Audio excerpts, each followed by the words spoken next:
Welcome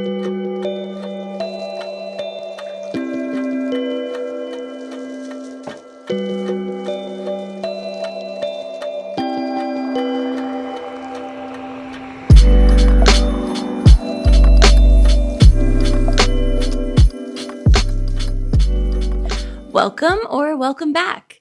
This will be a mini reading vlog. Today, I plan to get started on my Christmas TBR. I'm in the holiday spirit. I'm ready to start cracking on this list. And I want to get through all of the books on my TBR this year. So I thought it would be a good start if I just pick one and knock it out today. It's the perfect day for this. I have no plans. I'm just going to be hanging out around the house and getting through an entire book start to finish, which is the best kind of day, you know? I haven't decided which one I'll be reading yet, but I'm going to go to Barnes & Noble right now and look around, see what they have. Hopefully I can find at least one book from the Christmas TBR to read today. If not, I'll buy it on Kindle or something, but I do really fancy the idea of being able to turn the pages today, you know? So let's start the vlog with a quick shop with me. And when we get back, I'll introduce you to the book of the day, the book of this vlog. Here we go.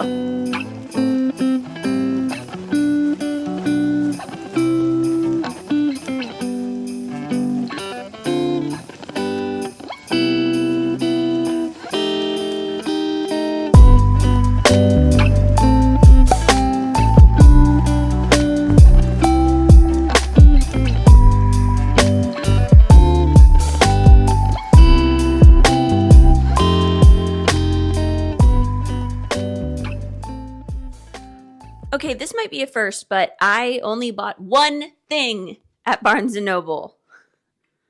The Wedding Witch by Erin Sterling. This is the third book in the X-Hex series, and they are like a witchy romance series.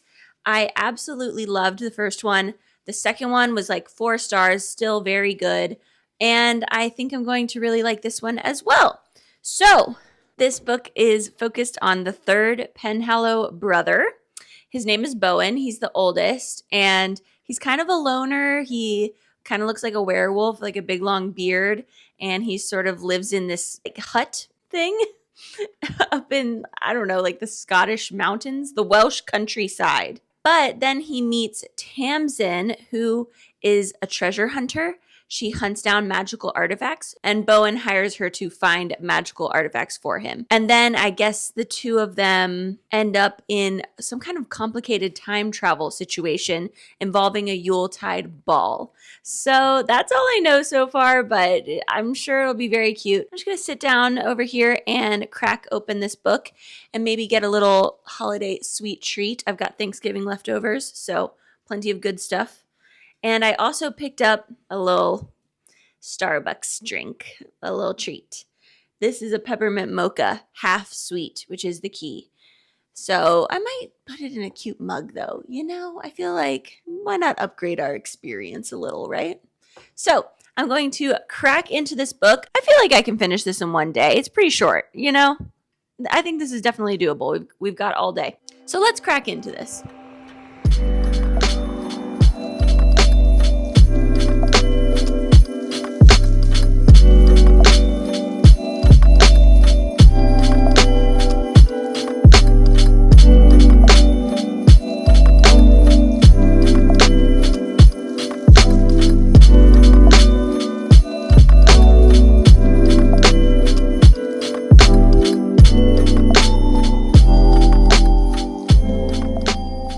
Okay, I am 100 pages in, and I just ripped through that in less than an hour. So I definitely think this will be a one-day book, which is great.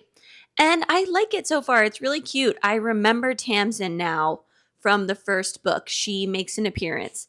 And to be honest, it's not a flattering appearance. Like, she was kind of annoying in the first book, but now I like her. So that's good. Also, the romance in this book, it's moving along quick. A slow burn, it is not. They kissed in like the first chapter. I mean, like the first 10 pages, they had already kissed. And I'm 100 pages in, and things are already, rolling right along on the romance front. Which, to be fair, This is a short book, so yeah, not a lot of time to dilly-dally. I do love a slow burn, but for this type of book, I think it makes sense to get things rolling quickly. Especially because I'm happy to report there is an actual plot in this book, and it's really cute. There's like a little mystery going on with Bowen's best friend from college who sort of died. He sort of died. He became a ghost in a magical accident. There was a spell that went wrong, and Bowen has been trying ever since to find a cure or help his friend. And the friend's ex-fiance is getting married now. Obviously not to him, not to the ghost guy, to a live human being. And at first I thought we were going to have to stop the wedding situation, but I'm not really sure now. It seems like the ghost guy is happy for his ex-fiance and is okay with her moving on, which is very, that's very big of him. Way to show us all up, morally speaking. So there is quite a cute little plot going on. We do also have the arbitrary reason that the two lovebirds can't get together. You know how every romance has to have that. In this case, it's the fact that Bowen is Tamsin's boss, sort of. So they can't hook up, which doesn't really track for me because it's not like this is a company with like an HR department. I don't think she's getting any benefits, like healthcare benefits anyway. But still, that is their reason they can't get together, which, so it's cute so far.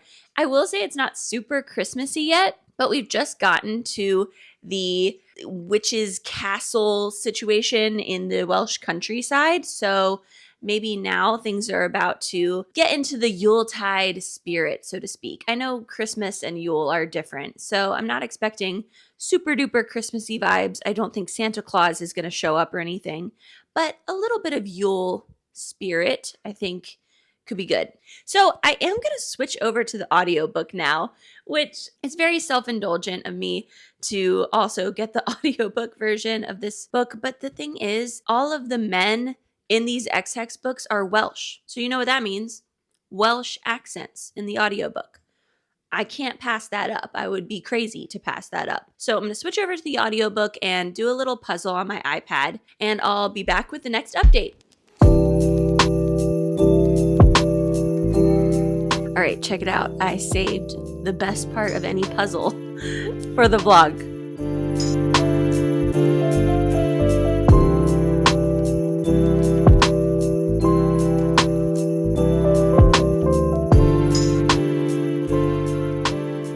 Nothing more satisfying than the last piece. I always save a special puzzle piece to be the last one. So this time it was Santa's face. Isn't this such a cute little Christmassy puzzle? Perfect audiobook activity. Anyway, speaking of the audiobook, the Welsh accents are every bit as delicious as I knew they would be. I will say I'm kind of confused because Tamsin is American and has an American accent. But the main characters for the first two books, their accents are not American. Are they not American? I'm confused. I must be misremembering something because Tamsin has an American accent. The boys all have Welsh accents, and then the girls have something. I'm not good with accents, but they don't sound American. So that caught me off guard. But regardless, the accents are good. The book is good.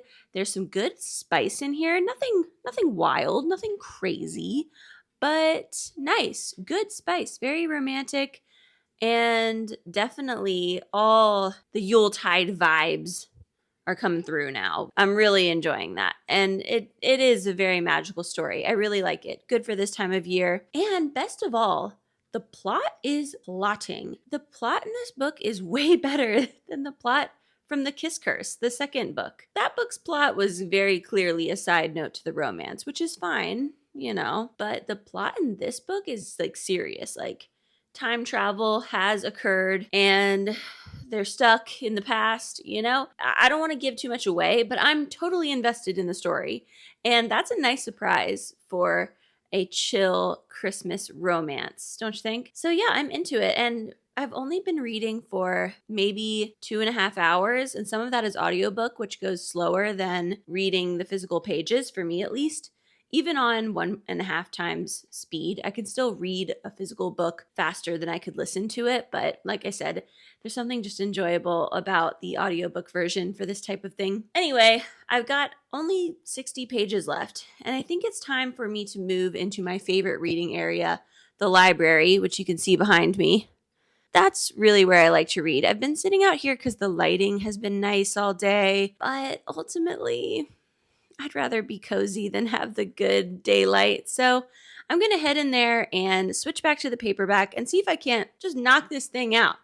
A whole book done and dusted before, what time is it? Before 4 p.m. is my goal.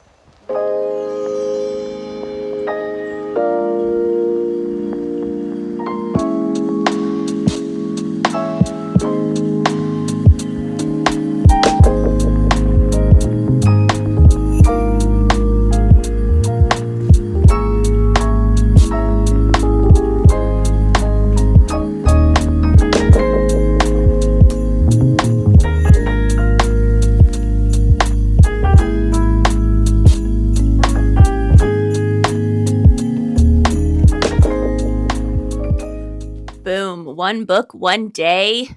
It's done.